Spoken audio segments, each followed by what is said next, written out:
wish you could have seen it. I just took the best photo and I printed it out and I made a picture. But I can't show you because if I do, I would ruin it, because a picture by itself is its own thing, and it's automatically going to be less interesting than the video talking about it. The video is always more interesting than a photo by itself. A photo must exist on its own in space and time somewhere else. We'll get into that more another time. Welcome back. Thanks for coming. It is the Hotline Show. Today is August 17th, 2025, and it is the 73rd episode. Summer's in full swing. It's still hot, too hot. I'm not doing well in the heat this year. I don't know why it's hit me so hard. I'm just tired all the time. I don't want to do anything. It's not Lyme disease. I tested. But something's up. I don't know. Maybe it's just the world as we know it and as we live in it. My dad was here. We hung out for a couple days. It was nice. Catching up. It's been about a month. We were thinking about other things to make. So this is amazing. This is it right here. Yeah. And I have a picture of this that you made. It's beautiful. It's up in my house. I know. Yeah. Do you think seeing where it comes from ruins the myth of the photograph? No. Do you think it adds to it? I didn't think of it one way or the other. Well, now that you think of it. Does it add to it? It's good to know where these things come from. But I tell you, the picture is much more beautiful than this tree. Yeah. I mean, I think that's kind of the point, is Yeah. that the finished product is usually better than reality. Well, it's what we were talking about, right? It's like what you had in your mind or what you see through the camera is different than reality. You can't make it like reality. Yeah. It's just not possible. Just dad and son stuff. Very nice. Everyone should do it if they can. Like this angle of this tree is one of my most lucrative photos I've ever made. Yeah? Like this picture that I made like over 10 years ago from that spot. Yeah. Where this was much tinier and so were these. Probably over $100,000. No shit. If you don't know, this is the Hotline Show. People call the number. It's in the description below. They leave a message. They ask a question. Usually it's about photography, but hopefully it's about anything else. Please. I do not want to talk about photography. What is there to even talk about? Hit that number or record a voice memo on your phone and then just email it to me. Voice quality is better that way. You know, you send me a question and then I prepare it and I put it in my head and I start thinking of really good answers. And then I come sit down here and I just fucking blow it. I just answer it wrong. I play it back. I'm like, I should have done that better. I should have said it differently. But I only do one take here and I don't really prepare, because if I write down too many notes about a call and I read it or something, it's just going to be bad and I blow it. This is off the top of my head. And also no AI. No AI is used in the creation of these shows. This is a real human talking real words out of my real mouth. And it's a real show. And I hope you enjoy. Hit that like and subscribe button. Hit the bell and tell all your friends and family. So what do you think I should do with this area? You could do a lot of great things. I told you that the cheapest thing, it would not cost you anything except to buy 3 bases and home plate. Okay. You could put home plate right where that dirt is over there. Okay. And first base, like 60 feet, softball, it's not baseball, 60 feet, and then 60 feet, you have a diamond. And for somebody to hit a ball out into those trees. I'd probably go home plate there just because there's less danger of hitting a house. Because there's houses there. Okay, either way. Like a foul bat. Yeah, you could have home plate there. Home plate there. And there's first base, second base, third base.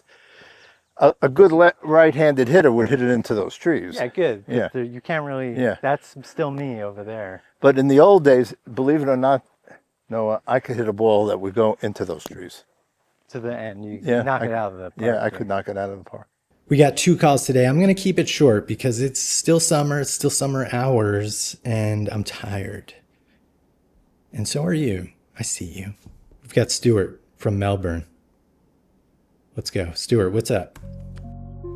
Hey Noah, it's Stuart from Melbourne, Australia. A couple of questions for you today. The goat statue on your desk, did I miss something somewhere? Is there some significance to that trophy? Is it a trophy? Is it a statue? I'm not really sure.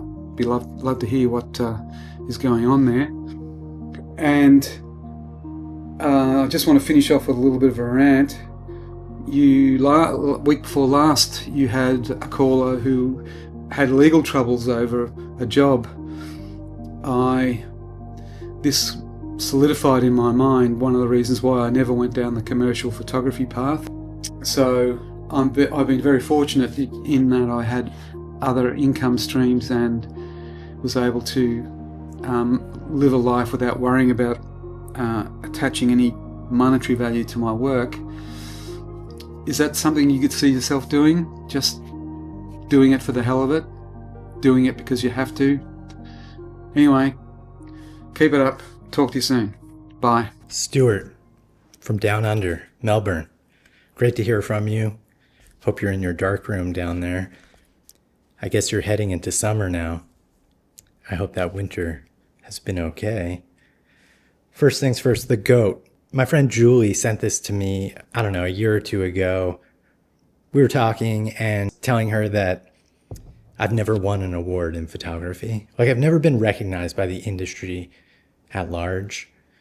I've always sort of existed sort of adjacent to the big photo industry. I mean, I've certainly been involved, and I think a lot of people who are in big photo know me to a certain extent, although maybe not so much anymore.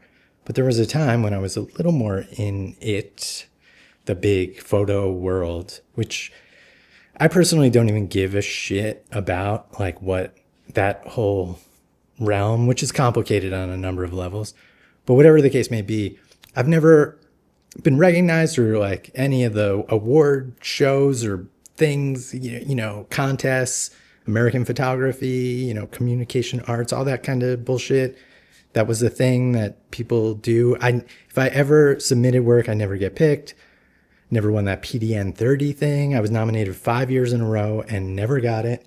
So I don't know. I was telling my friend Julie about it years ago, and she sent me this goat trophy, which goat, the greatest of all time. She got my name put on it. And it's just funny. And I think it's funny to have it here. And when we were talking about golf and there was like trophies, like that's like a way to indicate that you're successful. Trophies. So, if this channel ever grows to the YouTube, like I get 100,000 views and you get that plaque, that YouTube plaque, definitely, I'm going to put it there. Definitely. But we don't do things for that. That's silly. It's stupid. No one really, if you care about that, you don't want it. It's like Trump wanting the Nobel Peace Prize. Like, if you want it too much, you're never going to get it. So that's how I see it. As far as I'm concerned, like, I don't really want it. It would be nice, but who cares, right? You see that over there? Yeah, wow. That's amazing. I got to get closer to that. Okay, let's go. Let's go look at it, okay? Yeah, let's go. Regarding the commercial aspect of photography and doing it as a profession and not a hobby or just like a side passion, I'm curious what you do professionally. I thought you were a professional photographer in the that's all you do kind of sense. I didn't realize it was just a hobby for you. Yeah, that's a good way to do it. I'm a little hardcore on this. I kind of feel like if you are not entirely 100% dedicated to it, it's not your entire thing. It's your entire life where you make a living doing photography. You're not really a real photographer to me. And I mean, I know that's somewhat controversial because anyone can be a real photographer. And if you work at it long enough, you can be very accomplished and you might not make all your money doing it. But I think a real photographer does it and suffers with it. Like it's a art form of suffering. And I think you need to fully immerse yourself in that. That said, 90% of the stuff that I do is just for myself. And as a result, I do that stuff for myself. It leads to professional things, commissions, art sales, the jobs, things like that. And that's just what I dedicated my life to since basically art school. I've been doing this like 25 years.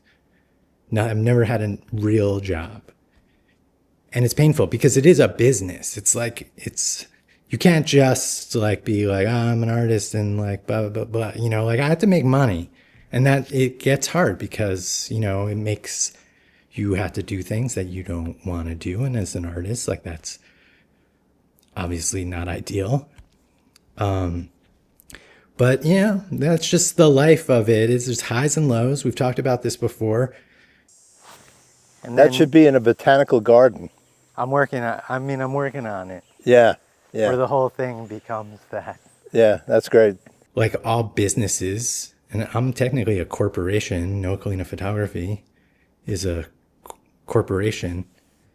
When there's money, there's potential lawsuits, and that shit's gonna happen, and that's any business. So, it goes down, and yeah, it's all part of it, but it's kind of fun. Look at this. This is my office. Not a bad life. It just can be stressful. And yeah, people are constantly trying to fuck us over. So it's tough. But yeah, Stuart, thank you so much for that call. I really appreciate it. Next caller, Don. Hey Noah, Don calling again. Hey, I wanted to ask you about street photography and what you like or what I think you don't like about it and what you define it as. Are you thinking about people that wander around in the world with a camera, sometimes on the streets, like, say, Alex Webb or Joel Meyerowitz or Vivian Mayer or Robert Frank or Cartier-Bresson? People who wander in the world with a camera, just looking for moments where things all come together. Or the magician Ray Metzger, I don't know if you know his work, the late magician Ray Metzger, or William Eggleston. All folks that just walk out the door with a camera, and most of the time, I think, no particular agenda. So I don't know. I don't know if you're a hater or a skeptic, or if I'm misinterpreting your comments entirely incorrectly. Well, anyway, I've taken up enough of your time. Have a good summer, rest of summer, and anxious to hear what you think. Thanks. Don, thank you so much for that call. I appreciate it. Street photography, yeah. Is street photography good? Is street photography something that I like? This is complicated, and I think it's controversial. I'll try to break it down as much as I can from my own personal perspective, obviously. Now, the artists you mentioned, Meyer, Frank, Meyerowitz, Eggleston, I've run out of book. I think I only have like 2 street photography books because I really don't actually like the genre, Friedlander. But of course, this is Friedlander's self-portrait book. But it's street stuff where he's in it. Because when you're out on the street, you're going to take a lot of pictures and you're going to find yourself in a mirror. You're going to find like a shadow. You're going to do that. Street photography, and there's obviously a lot of amazing street photographers that we all know, or at least people who know photography are aware of, like the famous ones. But of course, they're mostly from the 60s and 70s because that was like the heyday of street photography. I think it's a lot because of how camera technology changed, and it could be more portable, 35 millimeter, all that kind of shit.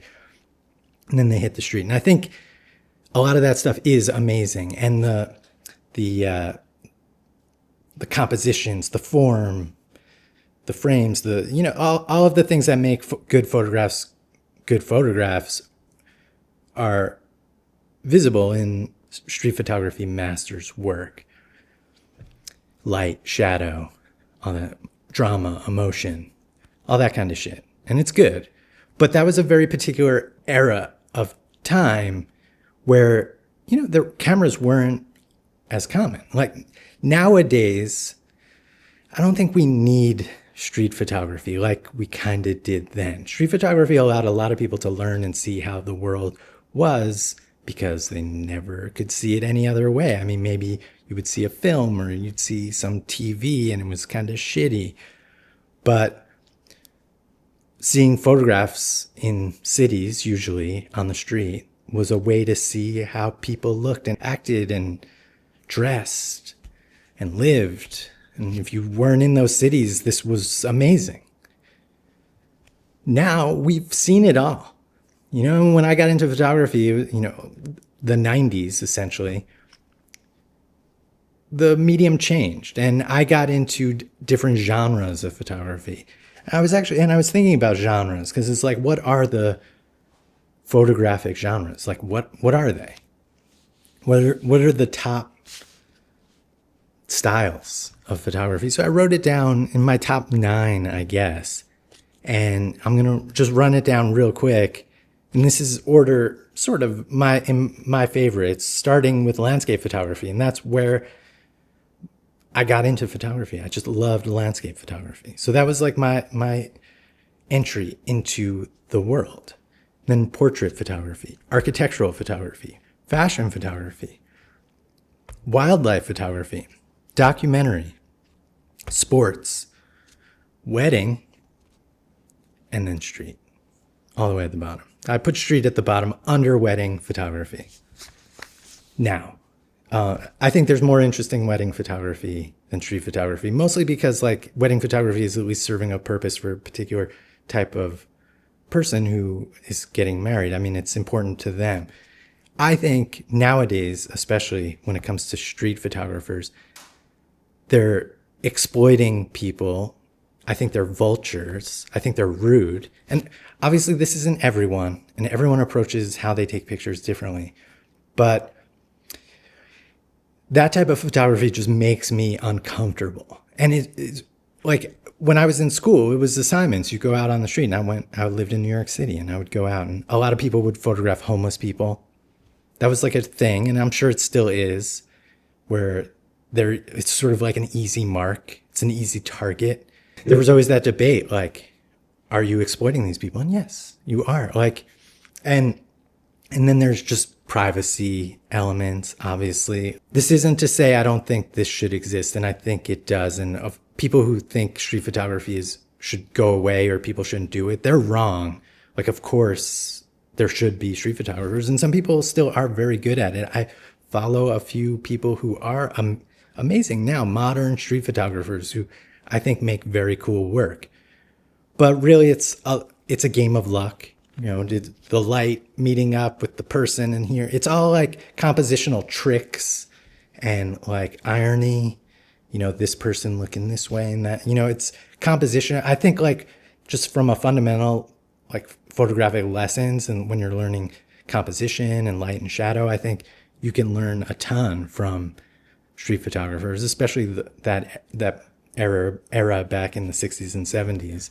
Now, is it interesting? I don't know. We kind of see everything in video, and how accessible video is, I think, is way more interesting than street photography. Like interviews on the street or even just walking around the city is more interesting to me than like a photographer who like just like snapped that picture at that moment with all the elements happening. I mean, that's cool, and I'm glad you're making cool pictures, but it doesn't really feel that deep to me on like a photographic art kind of way.